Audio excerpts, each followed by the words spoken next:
السلام علیکم ورحمۃ اللہ وبرکاتہ۔ مظفر بھائی، آپ کو کسی نے یہ لکھ کے بھیجا ہے۔ عرض یہ ہے اس کے جواب میں کہ ایک ہے عید غدیر اور ایک ہے حدیث غدیر۔ حدیث غدیر پہ ہمارا ایمان ہے، ہم اسے مانتے ہیں، منواتے ہیں، تحریراً تقریراً ہر صورت میں ہمارے پاس مواد موجود ہے۔ لیکن عید غدیر نہ ہم مانتے ہیں، نہ منواتے ہیں، نہ ہی خود اس کو سیلیبریٹ کرتے ہیں۔ اس کی بھی وجوہات ہیں، اور جو لوگ عید غدیر مناتے ہیں وہ رافضی ہیں، شیعہ ہیں۔ الحمدللہ ہم سنیوں میں ایسا نہیں ہے، اگر وہ سنی مناتا ہے تو اس کو پہلی بات ہے کہ تشبہ روافظ کی وجہ سے نہیں منانا چاہیے، اور اگر اس کی وہ ریزن بیان کرتا ہے تو ہم اس سے بحث کر سکتے ہیں اس معاملے میں کہ اس کو کس چیز کی خوشی ہے۔ بس شیعوں کو تو خوشی ہے کہ حضرت عثمان غنی رضی اللہ تعالیٰ عنہ کو اس دن شہید کیا گیا 18 ذوالحج کو، تو تمہیں کس چیز کی خوشی ہے؟ اچھا، ان کو تو خوشی ہے، وہ اس کا غلط معنی اس حدیث پاک کا پیش کرتے ہیں کہ یہاں جو فرمایا من کن تو مولا ہو فعلی مولا، کہ جس کا میں مولا ہوں اس کا علی مولا ہے، مطلب یہ کہ میرے بعد علی خلیفہ اول بلا فصل ہوگا، نہ ابو بکر خلیفہ ہیں، نہ عمر ہے، نہ عثمان ہے، انہوں نے تو قبضہ کیا تھا، تو وہ اس چیز کی خوشی مناتے ہیں۔ تو تم کس چیز کی خوشی مناتے ہو؟ جو سنی ہے اس سے ہم پوچھیں گے، تو اگر اس کے پاس کوئی جواب ہے تو پھر ہم بات کریں گے بھئی تمہیں کس چیز کی خوشی؟ فقط اس چیز کی ہے کہ بھئی ان کو مولا فرمایا گیا تو اچھی بات ہے، الحمدللہ اس پر تو کتابیں بھی موجود ہیں، ہمارے بیانات موجود ہیں، بڑے بڑے جلسے موجود ہیں، مناظرے موجود ہیں، مباحثے موجود ہیں کہ ہم حضرت علی کرم اللہ تعالیٰ وجہ الکریم کو مولا کہنے پر اور کہلوانے پر ہماری الحمدللہ سب چیزیں مواد موجود ہیں۔ تو اچھی بات ہے، اس پہ خوشی ہے، لیکن تشبہ روافظ کی وجہ سے بالکل ایسا نہیں کرنا چاہیے۔ اور پھر دیکھیں، عید غدیر جو ہے یہ لوگ مناتے ہیں تو اس کا ایک پس منظر ہے اس حدیث پاک کا، اسے وہ بھول جاتے ہیں، بول نہیں جاتے، جان بوجھ کر یہ رافضی خباثت کرتے ہیں اور لوگوں تک حق نہیں پہنچنے دیتے۔ حضور علیہ الصلوۃ والسلام نے حجۃ الوداع کے موقع پر جو ہے وہ خطبہ ارشاد فرمایا، اگر تو اعلان خلافت کرنا ہوتا تو پھر وہاں پہ کرتے جہاں مسلمان لاکھوں کی تعداد میں تھے، پھر واپسی پہ سفر کے دوران ایک جگہ پڑاؤ کیا، وہ جگہ ہے غدیر خم کا مقام تھا، جگہ تھی، وہاں پڑاؤ تھا، اور وہاں ایک معاملہ تھا جس کی وجہ سے یہ حدیث ارشاد فرمائی۔ تو اگر تو مولا کا معنی خلیفہ ہے، یعنی کہ ان کو خلیفہ اول بلا فصل ڈکلیئر کرنا تھا، تو وہ تو اس موقع پہ کرتے جہاں لاکھوں مسلمان تھے، جہاں اس کی بنسبت چند مسلمان تھے، وہاں پہ یہ اعلان کرنے کا کیا معنی؟ دراصل خلافت کا اعلان ہی نہیں تھا، دنیا کی کسی ڈکشنری میں مولا کا معنی خلیفہ نہیں ہے۔ یہ شیعیت کا، رافضیوں کا سب سے بڑا دجل و فریب ہے، مکر ہے، اور دھوکہ دہی ہے کہ وہ اس سے خلافت کا معنی نکالتے ہیں اور خلیفہ کہتے ہیں، اور نعوذ باللہ ابوبکر و عمر و عثمان رضی اللہ تعالیٰ عنہ اجمعین ان کو شان میں گستاخیاں اور بے ادبیاں کرتے ہیں۔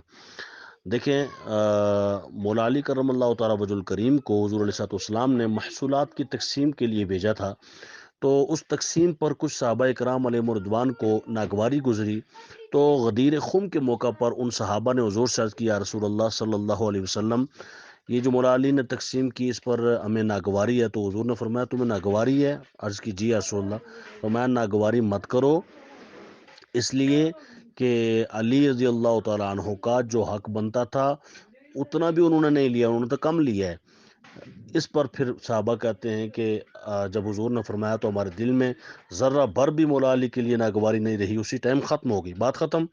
اس پر حضور علیہ والسلام نے ارشاد فرمایا، یعنی باقی بھی کچھ صحابہ کرام تھے جو وہاں موجود نہیں تھے یا وہ سن نہیں رہے تھے، یا جو تھے ان کے لیے بھی، سب کے لیے، تاکہ یہ بات سب تک پہنچ جائے، ارشاد فرمایا من کنت مولاه فعلی مولا، جس کا میں محبوب ہوں، یہ اس کا معنی ہے، محبوب، مددگار، دوست، پیارا، جس کا میں محبوب ہوں، جو مجھ سے پیار کرتا ہے وہ علی سے بھی پیار کرے، جس کا میں پیارا ہوں اس کا علی بھی پیارا ہونا چاہیے، جس کا میں دوست ہوں علی بھی اس کا دوست ہونا چاہیے۔ تو ناگواری نہ رکھو، مولا علی کو اپنا دوست رکھو، ان کو پیارا رکھو، کیونکہ میں بھی ان سے پیار کرتا ہوں۔ اب یہ حدیث پاک ہے اور یہ اس کا پس منظر ہے، لیکن یار لوگوں نے کہاں سے کہاں اس کو کھینچ تان کے پہنچا دی ہے۔ تو اس لیے اہل سنت و جماعت کو ہوشیار رہنا چاہیے اور قطعاً کسی بھی رافضی کے پروپیگنڈے میں شامل نہیں ہونا چاہیے۔ اور یہی چیز جو ہے وہ آپ دیکھ لیں بخاری شریف میں، البدایہ والنہایہ میں، بہقی شریف میں، مسند امام محمد میں، یا آپ شیعوں ہی کی کتاب بہار الانوار میں دیکھ لیں، اسی طرح کا یہی مضمون موجود ہے کہ اس تناظر میں یہ حدیث پاک حضور نے ارشاد فرمائی۔ اگر صرف لفظ مولا پر ہے تو مولا کیا ہمارے آقا کریم صلی اللہ علیہ وسلم مولا نہیں ہے، ہمارے مددگار نہیں ہیں؟ کیا قرآن میں نہیں فرمایا گیا کہ انما ولیکم اللہ ورسولہ والذین آمنوا، تمہارے مولا، تمہارے مددگار، تمہارے ولی، تمہارا ولی، تمہارا مولا اللہ ہے، اس کا رسول ہے، اور مومن بندے بھی ہیں۔ اور سورہ تحریم کی آیت نمبر 4 میں اللہ تعالیٰ فرماتا فإن اللہ هو مولاه وجبریل وصالح المؤمنین، کہ ان کا مولا اللہ ہے، اور کون ہے؟ جبریل ہے، وصالح المؤمنین، اور ان کا مولا مومنین ہیں جو نیک ہیں۔ کیا اس آیت کی روشنی میں حضرت ابوبکر صدیق مولا نہیں، حضرت عمر مولا نہیں، حضرت عثمان مولا نہیں، حضرت امام حسین مولا نہیں، وغیرہ وغیرہ؟ لہذا اس کے اوپر، مولا کے اوپر الحمدللہ ہمارے پاس دلائل موجود ہیں، لیکن بطور خاص اس حدیث پاک کی روشنی میں بھی مولا علی کرم اللہ تعالیٰ وجہ الکریم کو ارشاد فرمایا گیا، جس پر ہمارا ایمان ہے، ہم مانتے ہیں اور دنیا ساری کو منواتے ہیں۔ مگر اس کی روشنی میں ابوبکر صدیق کی بے ادبی اور گستاخی کرنا، حضرت عمر، حضرت عثمان کی بے ادبی اور گستاخی کرنا قطعاً کسی طور پر بھی درست نہیں ہو سکتا۔ حضور نبی دو عالم صلی اللہ علیہ وآلہ وسلم کی محبت جس کے سینے میں ہے، وہ کبھی بھی حضور کے یاروں سے غداری نہیں کر سکتا۔ 18 ذوالحج کو حضرت سیدنا عثمان غنی رضی اللہ تعالیٰ عنہ کی شہادت ہے، اس پر وہ خوشی مناتے ہیں۔ لہذا اہل سنت کو ہوشیار رہنا ہے، اور کبھی بھی عید غدیر کے اس چنگل میں، یہ جو آپ نے تحریر بھیجی نا کہ جس میں یہ لکھا ہوا ہے کہ عید غدیر جو ہے وہ نہ اپنا غدیر نہ سنیت ہے نہ شیعیت ہے، بلکہ یہ قرآنیت ہے، یہ بہت بڑی مکاری کے ساتھ اور عیاری کے ساتھ جو ہے وہ یہ بات کہی گئی ہے۔ کیوں؟ صرف اس وجہ سے کہ تاکہ جو ہے وہ لوگوں کے ذہنوں میں ایک بات بٹھائی جائے۔ اور آپ کو پیچھے شور محسوس ہو رہا ہوگا، میں معذرت چاہتا ہوں اس لیے کیونکہ میں یہاں اپنے گاؤں کی طرف آیا ہوا ہوں، جس کی وجہ سے یہاں کافی سارے لوگ اور بھی موجود ہیں، بچے وغیرہ جن کی آوازیں آپ کو آتی ہیں۔ میں عرض کر رہا ہوں کہ یہ بہت بڑی مکاری ہے۔ اس کی وجہ یہ ہے کہ کیا غدیر کے موقع پر، غدیر خم کے موقع پر جو یہ حدیث پاک ہے، حدیث غدیر جس کو بولتے ہیں، کیا یہ سنیت نہیں ہے؟ 110% سنیت ہے۔ لیکن پھر اس کو یہ کہنا کہ نہ یہ سنیت ہے نہ یہ رافضیت ہے بلکہ یہ قرآنیت ہے، اس کا مطلب سنیت قرآنیت نہیں ہے۔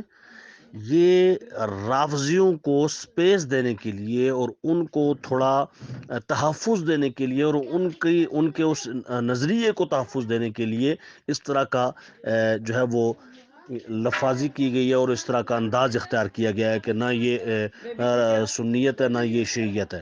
الحمدللہ یہ پکی سنیت ہے، اور من کنت مولا فعلی مولا، اس کے لفظ سے اور ہر حرف سے سنیت جھلک رہی ہے۔